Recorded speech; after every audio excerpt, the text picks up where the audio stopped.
Assalamualaikum warahmatullahi wabarakatuh. Apa kabar semuanya? Sehat? Alhamdulillah, senang mendengarnya. Saudara, pada kesempatan ini kita kembali untuk belajar bersama ya tentang mata kuliah kewirausahaan. Nah, pada kesempatan ini kita akan membahas tentang berpikir kreatif. Saudara, tentunya sebagai seorang wirausahawan yang akan menjadi pengusaha yang sukses, Anda harus memiliki pikiran yang kreatif sehingga Anda akan memiliki inisiatif dan juga sikap yang inovatif untuk membuat usaha Anda menjadi maju, menjadi berkembang sehingga Anda akan menjadi seorang yang sukses. Saudara, adapun tujuan pembelajaran kita pada kesempatan ini itu saya sangat berharap Anda setelah mengikuti perkuliahan ini bisa mengenalkan kreativitas sebagai modal penting bagi seorang wirausahawan. Tentunya nanti Andalah yang menjadi seorang wirausahawan itu sebagai seorang pengusaha.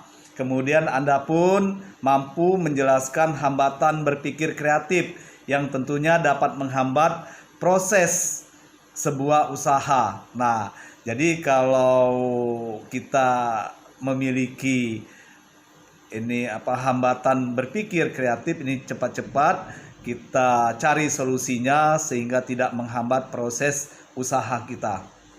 Lalu dengan pembelajaran ini juga saya menginginkan Anda mampu mengenalkan cara mengukur potensi kreatif yang ada pada diri Anda, dan juga Anda pun kiranya dapat mampu nantinya mengenalkan cara meningkatkan kreativitas dan membebaskan diri Anda dari belenggu. Nah, belenggu ini adalah belenggu yang Anda itu selalu berpikir kolot misalnya. Anda tidak berpikir maju, Anda selalu pesimis. Nah, oleh sebab itu pikiran yang negatif ini harus ditinggalkan. Anda harus memiliki pikiran positif. Karena kalau Anda berpikir positif, hasilnya pasti positif. Tapi kalau Anda berpikir negatif, hasilnya ya akan negatif. Ya, itu. Jadi itu sebetulnya hukum alam ya. Nah, saudara, saya perlu menyampaikan kepada Anda bahwa sebetulnya di dalam berwirausaha itu ya Anda sebagai seorang wirausahawan nantinya, nah ini Anda memang harus berpikir kreatif, yang tentu saja Anda harus mampu melihat dengan sudut pandang baru, kemudian Anda juga harus menemukan hubungan baru dan juga membentuk kombinasi baru di dalam usaha yang Anda jalankan. Nah, bagaimana cara Anda untuk melihat dengan sudut pandang baru? Ini sebenarnya masalah yang kita hadapi itu tidak berubah, saudara. Jadi masalah yang kita hadapi itu tidak berubah, tetapi yang kita ubah itu adalah cara kita dalam memandang masalah tersebut melalui pola pikir kita yang positif. Tadi saya katakan kalau kita berpikir positif hasilnya akan positif sehingga kita akan gairah untuk menggapainya. Tapi kalau kita berpikir negatif hasilnya akan negatif sehingga kita itu pesimis untuk menggapaikan impian kita tersebut. Oleh sebab itu saudara berpikirlah positif. Sekali lagi silakan untuk optimis dan berpikir positif. Nah, misalnya Anda itu memandang kegagalan itu sebagai sukses yang tertunda. Nah, harus seperti itu ya. Jadi bukan kegagalan itu sebagai alasan untuk frustasi berat. Ini bahaya kalau kita misalnya itu gagal sekali, kita berfrustasi karena kita tidak memiliki untung, bahkan rugi, buntung ya. Nah, itu. Jadi saudara, kalau kita gagal, ya kita harus cepat bangun. Jadi kalau kita ini jatuh udah usaha kita, segeralah bangun. Karena ingat, kalau jatuh itu bukan berarti kita tidak bisa lagi untuk menggapai impian kita tersebut. Tapi masih ada peluang, masih ada kesempatan kita apabila kita bangun. Makanya kalau jatuh, segera bangun. Jatuh, bangun. Jatuh, bangun. Nah, itu yang harus Anda lakukan. Jadi kalau Anda gagal satu kali, itu bukan berarti Anda itu tidak mau lagi berbisnis atau berwirausaha, tapi Anda harus semangat, tetap semangat untuk berwirausaha, karena gagal sekali masih ada kesempatan yang kedua. Gagal yang kedua, Anda masih memiliki kesempatan yang ketiga. Gagal yang ketiga masih ada kesempatan yang keempat. Dan bahkan kalau Anda gagal ke 100 kali pun, Anda masih ada kesempatan yang ke 101 kali untuk Anda menjadi orang yang sukses. Nah, namun kalau Anda tidak mengambil peluang itu, kegagalan Anda akan menjadi orang yang pesimis dan Anda tidak mau lagi untuk melakukan sesuatu tindakan, itu niscaya ya Anda akan terkubur selamanya impian Anda. Impian Anda tidak akan terwujud. Namun kalau kita gagal, kemudian kita bangkit, kita bersemangat selalu untuk menggapai impian kita, niscaya di kemudian hari atau suatu saat Anda pasti berhasil. Yakin pada diri kita bahwa kita pasti berhasil. Karena kalau kita sungguh-sungguh dalam menjalankan suatu usaha, insya Allah kita akan berhasil. Man jada wajada. Siapa yang sungguh-sungguh, ia akan sukses. Nah, saudara, jadi ada teknik yang kreatif yang bisa Anda gunakan agar usaha Anda itu bisa berhasil. Ini Anda bisa menggunakan teknik create. Yang pertama itu Anda bisa membuat kombinasi baru. Nah, berarti kalau Anda memiliki produk, coba Anda kombinasikan dengan hal-hal yang menarik produk Anda itu. Misalnya Anda membuat sebuah pena. Nah, pena itu berarti Anda gunakan aksesoris. Lalu bisa jadi penanya itu ada senternya gitu, ada baterainya. Lalu juga bisa jadi pena itu untuk PowerPoint, saudara. Dan bahkan kalau perlu ada radionya. Nah, jadi bisa mendengarkan musik begitu melalui pena tersebut. Dan bahkan juga ada jamnya misalnya. Nah, ini perlu Anda lakukan agar Anda itu memang menghasilkan produk-produk yang menarik, yang digemari oleh pangsa pasar Anda, oleh masyarakat yang menjadi konsumen Anda. Kemudian Anda pun dalam teknik create ini bisa menggunakan input yang random. Nah, berarti ini Anda untuk membuat sebuah produk, Anda bisa mengambil dari berbagai bahan, Anda bisa membuat ya sesuatu yang barulah begitu. Kemudian Anda pun bisa membuat eliminasi. Nah, eliminasi dalam hal produk tersebut, Anda bisa saja memilih produk-produk yang Anda anggap bahwa ini adalah produk yang luar biasa. Sementara produk-produk yang lainnya yang mungkin orang sudah jenuh bisa Anda singkirkan dulu. Anda akan produksi produk-produk yang memang sedang dan sangat dibutuhkan oleh masyarakat. Kemudian Anda pun bisa menggunakan alternatif. Nah, ini alternatif ini, saudara, Anda pun bisa bekerja sama dengan ya pihak lain, perusahaan-perusahaan ataupun pihak industri ya yang menghasilkan produk. Anda juga bisa ya menciptakan produk alternatif yang tentu saja bukan hanya satu produk yang Anda miliki, tetapi beberapa produk. Nah, sebagai alternatif apabila produk A itu tidak disukai oleh pasar, maka produk B siapa tahu bisa disukai oleh pasar. Dan bahkan bukan siapa tahu ya, mudah-mudahan dan sangat disukai oleh pasar atau oleh masyarakat konsumen. Nah, kemudian Anda pun bisa mencoba cara pikir terbalik. Nah, ini sangat jarang dilakukan oleh seorang wirausahawan untuk cara berpikir terbalik ini.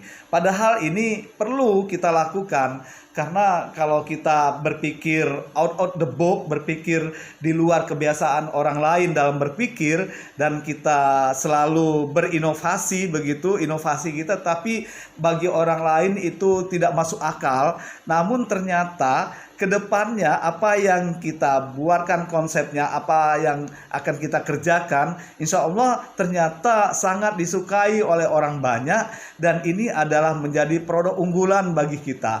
Nah ini jadi Anda perlu memiliki pikiran yang terbalik ya, yang orang lain itu ya belum tentu memiliki pikiran begitu. Bagi orang lain itu adalah hal yang sangat konyol atau pikiran gila katanya. Padahal itu membawa keberkahan bagi Anda ke depannya. Kemudian Anda juga bisa memiliki kasus ekstrim. Nah, dalam teknik create ini, kasus ekstrim ini berarti Anda harus berani mengambil resiko ya. Anda berani membuat produk yang aneh-aneh begitu. Yang tadinya orang itu mengira produk apaan ini, tapi produk ini ya luar biasa ternyata. Nah ini Anda memang harus mau melakukan hal yang ekstrim kalau Anda itu ingin berubah. Karena kita harus memiliki pikiran yang inovatif. Tentu saja inovasi disruptif ini yang perlu Anda miliki agar Anda memiliki perubahan-perubahan yang besar dalam usaha Anda sehingga Anda bisa mencapai kesuksesan. Nah, kemudian saudara, Anda pun bisa menggunakan ya teknik visual thinking. Nah, ini kalau Anda mau sukses sebetulnya agar usaha Anda itu selalu disenangi oleh orang banyak, Anda juga bisa menggunakan teknik visual thinking. Visual thinking ini berarti Anda bisa menggunakan metode ATM. Nah, metode ATM ini, saudara, A-nya itu amati, T itu tiru, dan M itu adalah modifikasi. Nah, bagaimana caranya? Anda sebetulnya silakan Anda berkunjung ke suatu daerah, ke suatu tempat, atau Anda bisa melihat-lihat ya apakah kuliner, apakah kerajinan tangan, ataupun ya pabrik-pabrik yang menghasilkan suatu produk misalnya. Nah, Anda amati, lalu nanti Anda kembali ke daerah Anda atau ke tempat tinggal Anda tiru apa yang Anda lihat tadi. Nah, kemudian namun kita tidak meniru keseluruhan, tetapi kita harus memodifikasinya. Nah, bisa jadi kan ketika Anda bisa melihat bakso Sony yang selalu bulat-bulat itu, tapi Anda tiru, Anda akan membuat bakso juga, namun bakso Anda bisa berupa bakso cinta misalnya. Seperti itu ya. Ya, baik saudara. Jadi dengan teori ATM ini atau metode ATM, kita bisa menghasilkan produk yang inovatif begitu, yang sudah ada tapi kita perbarui. Nah, ini sebetulnya sangat menarik, dan orang lain ataupun masyarakat pangsa pasar tadi itu akan menerima produk Anda itu dengan senang hati, karena ya mereka melihat ya, produk yang Anda keluarkan itu sangat menarik dan sangat disenangi oleh mereka dari segi bentuknya, dari segi ya termasuk harganya juga ya, ini harus menarik. Nah, kemudian saudara, sekarang saya ingin bertanya pada Anda, seberapa kreatifkah Anda saat ini?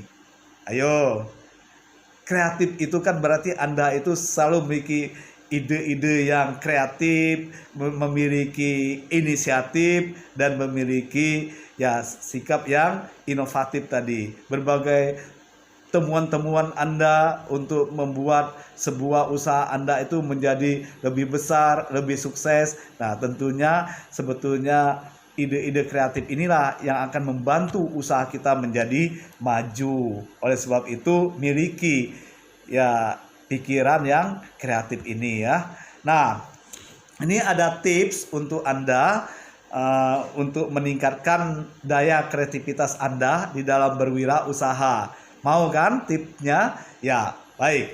Nah, jadi saudara, ini apabila Anda ingin menjadi seorang wirausahawan atau seorang pengusaha yang sukses, Ini untuk meningkatkan kreativitas Anda bisa melakukan yang pertama, Anda tingkatkan penggunaan otak kanan Anda. Nah, bagaimana cara meningkatkan otak kanan kita itu? Sebetulnya coba kita mulailah untuk menstimulus visualisasi tujuan kita. Tujuan kita sebetulnya kan untuk apa? Ya, untuk mensukseskan impian kita, misalnya untuk mewujudkan impian kita. Agar impian kita itu berhasil, maka berbagai upaya harus kita lakukan. Nah, biasanya untuk menggapai itu otak kanan yang duluan mengerjakan suatu itu. Jadi action dan action itu otak kanan. Sedangkan otak kiri kita ini, saudara, otak kirinya itu kita berpikir bagaimana, strategi apa yang harus kita lakukan agar usaha kita ini bisa sukses, bisa berhasil. Sementara tindakan kita tadi, peluang yang kita ambil tadi, nah ini adalah yang otak kanannya. Karena otak kanan tuh kalau ada peluang langsung diambil. Nah, itu. Kemudian baru nanti menggunakan otak kiri untuk mensukseskan apa yang sudah kita lakukan tersebut. Nah, bisa jadi Anda pada dasarnya untuk menggunakan otak kanan Anda ini bisa juga melalui stimulus visualisasi tujuan tadi, dan juga mempelajari seni musik misalnya ya, termasuk Anda berolahraga jalan kaki tanpa alas misalnya. Nah, ini untuk memvisualisasikannya. Lalu berikutnya, untuk meningkatkan kreativitas kita, Anda bisa mengenali hambatan kreativitas Anda. Apa sih yang menjadi hambatan Anda di dalam berkreativitas gitu ya. Nah, lalu Anda lakukan rencana aksi ya untuk mengeliminir hambatan tersebut. Nah, jadi kalau kita memiliki hambatan, cepat kita cari solusinya, langsung kita tabrak saja hambatan itu. Paling tidak kita eliminir hambatan tersebut sehingga tidak mengganggu kegiatan usaha kita. Nah, salah satu contoh hambatan misalnya ya, hujan. Ya, kita tidak bisa mengerjakan suatu karena hari hujan misalnya. Ya, kan bisa saja Anda menyediakan payung, sedia payung sebelum hujan. Berarti Anda juga bisa bekerjanya kan di rumah yang tidak kena hujan, atau Anda bisa membuat tenda gitu ya, kalau supaya tidak kena hujan. Nah, dan lain sebagainya, sehingga itu semua sebetulnya untuk membuat Anda itu menjadi berpikir kreatif gitu. Nah, kemudian biasakan berpikir berbeda. Nah, ini tadi sudah saya berikan contoh bahwa sebetulnya kita memang harus berpikir out of the box. Nah, kita harus berpikir berbeda dengan yang lainnya. Oleh sebab itu, kalau kita berpikir out of the box, ya insya Allah, ya meskipun misalnya saat ini ya orang lain menganggapnya itu belum sukses dan pikiran gila, tetapi bisa jadi suatu saat Andalah pemenangnya, dan ide-ide Anda itu nanti bahkan bisa diikuti oleh orang banyak. Karena biasanya berpikir berbeda ini, berpikir yang unik, suatu yang mustahil, itu bisa saja menjadi suatu kenyataan ya. Nah, ini yang harus Anda pikirkan sekarang. Jadi silakan saja Anda bisa berkreatif untuk menghasilkan suatu produk Anda, dan bahkan Anda bisa berpikir kreatif untuk membesarkan usaha Anda, dan bahkan berpikir kreatif untuk mencapai impian Anda, untuk mewujudkan impian Anda itu dengan berbagai ya cara, metode dan teknik yang Anda lakukan, sehingga nanti Anda menjadi orang yang sukses. Saya kira itu pada kesempatan ini yang bisa saya sampaikan, dan saya minta Anda mengerjakan tugas berikut ya. Tugasnya adalah silakan Anda buat resume ataupun konsep tentang berpikir kreatif ya. Silakan buat konsep atau resume dari materi yang saya sampaikan tadi tentang berpikir kreatif. Kemudian hasil konsep tersebut silakan Anda kirim ke email saya, yaitu dalman.bangka@gmail.com. Jadi tugas Anda tadi silakan dikirim ke email saya, yaitu dalman.bangka@gmail.com. Saya yakin Anda saat ini bisa memahami apa yang saya sampaikan. Saya berharap Anda mampu berpikir kreatif ya, sehingga usaha Anda akan menjadi usaha yang besar dan impian Anda akan terwujud. Yakinlah pada diri Anda, Anda pasti bisa. Terima kasih atas perhatian Anda. Saya Heri. Wassalamualaikum warahmatullahi wabarakatuh.